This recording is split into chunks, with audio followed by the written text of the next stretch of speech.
Okay, so after I ranted for an amount of time about how bad Korra season 2 was, I just want to come out and say season 3 is so fucking good. Like, this show is an anomaly in terms of its quality.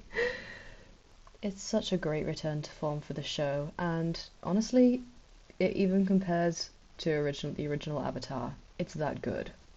So, first, let's talk about the pacing of this season. The pacing was really, really fucking good. Like, I mean, it starts off a little bit slow, but it doesn't drag. It's just laid back and enjoyable. They're just having a nice fun romp through the Earth Kingdom looking for airbenders, which, because, season 2 happened and things, whatever.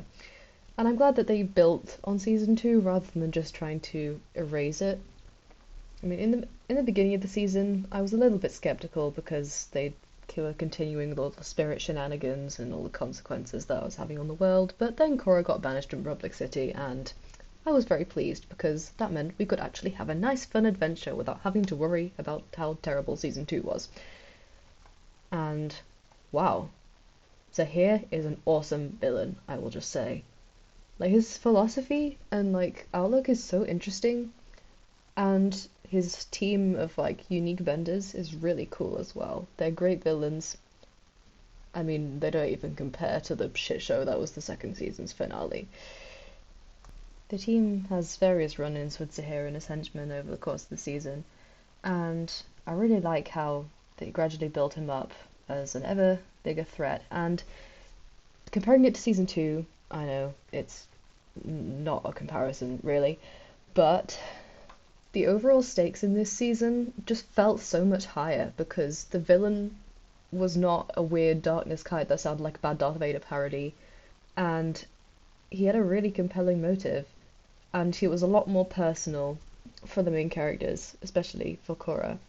And speaking of Korra, she became my favourite character in this season, which is a massive improvement over season 2, where she was an idiot and was just a bitch to everyone.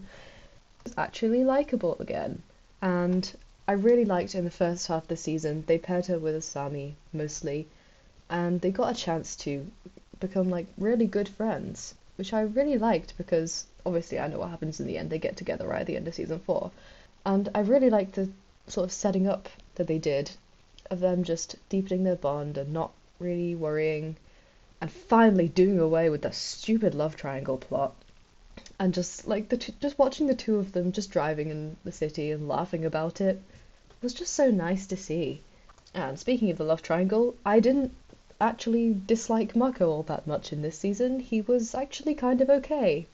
He and Bolin both kind of really came into their own in this season. I think Bolin more so, especially with him discovering lava bending.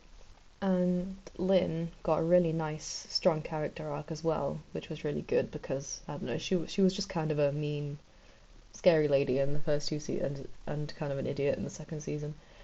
So, yeah, that was really good to see. And the introduction of all the new characters from the Metal Clan and the new Airbenders, that was really good as well.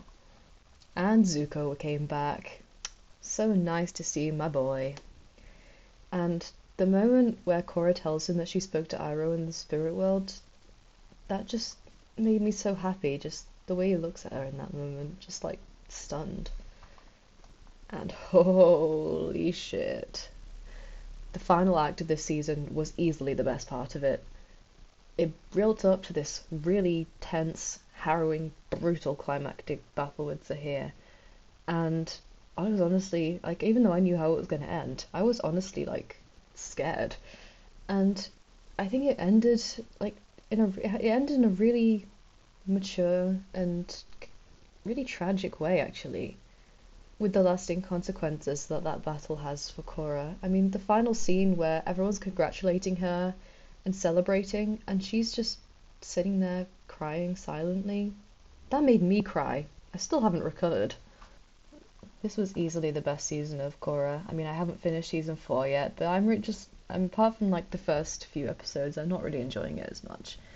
Season 3 is just, he has the most compelling villain for sure, and I like that it wasn't afraid to have lasting consequences afterwards, which is something that season one just like completely failed in. But I can forgive that, knowing that it was originally just supposed to be a one season miniseries. So I can forgive the ending of season one somewhat. But yeah, I'm just so glad that they went this direction with season three. While it's not as good as Avatar's seasons two and three, it's still really good, and I would recommend watching it even if you had to slog through season two beforehand. Um, yeah, even though season two is trash and I've ranted about it already, so I'm not going to do that again. So yeah, that's my rambly thoughts on Korra season three.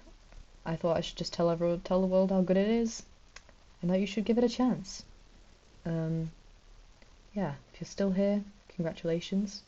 I may make more rants about things in the future, but we'll see.